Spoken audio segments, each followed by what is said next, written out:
85. Espero que você tenha tentado fazer. A partícula neutra, conhecida como meson K0, é instável e decai, emitindo duas partículas com massas iguais, uma positiva e outra negativa, chamadas respectivamente de meson Pi+ e meson Pi-.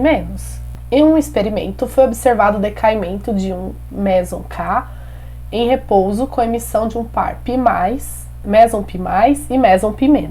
Das figuras abaixo, qual poderia representar as direções e sentidos das velocidades das partículas Pi+ e Pi- no sentido de referência em que o K0 estava em repouso? Bom, esse problema, a gente precisa pensar sobre o que ele trata. A gente quer saber qual que são as velocidades das partículas.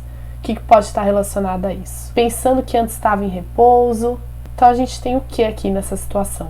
Se a gente considerar que o sistema é isolado durante a desintegração, considerando o sistema isolado, ou seja, que nada de fora interfere, né?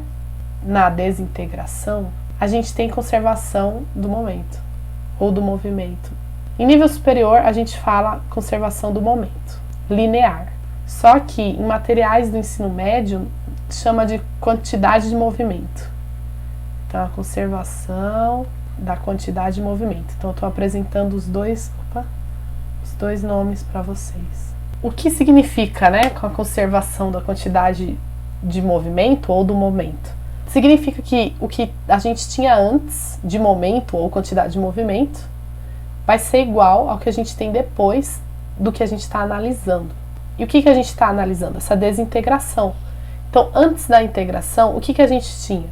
A gente tinha aquele meson K, e que a gente não sabe qual que é a massa, mas a gente sabe qual que é a velocidade, né? O Q é massa vezes velocidade.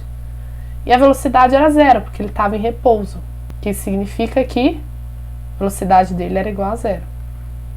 Então a gente tem que a quantidade de movimento ou momento antes era zero, antes da desintegração. E quando ele desintegrou, a gente tem a quantidade de movimento do Pi+, a gente não sabe quanto que é, e a quantidade de movimento do Pi-, a gente também não sabe.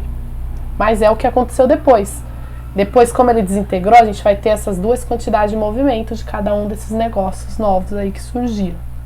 E aí, como é igual a zero, né, a gente vai ter que um é o oposto do outro. O que isso significa? Sabendo que o Q é igual a m vezes v, né, um vetor igual ao outro vetor, então significa que a velocidade deles é oposta. É oposta desse aqui. As velocidades Pi+ e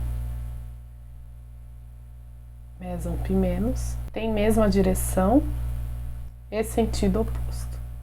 Então, das opções que a gente tem, qual alternativa tem velocidades com sentidos opostos? Bom, aqui não está oposto, aqui está só perpendicular, aqui também não está oposto, aqui também não, tem só um ângulo aqui. Esse aqui está totalmente oposto, né? Então é a alternativa A.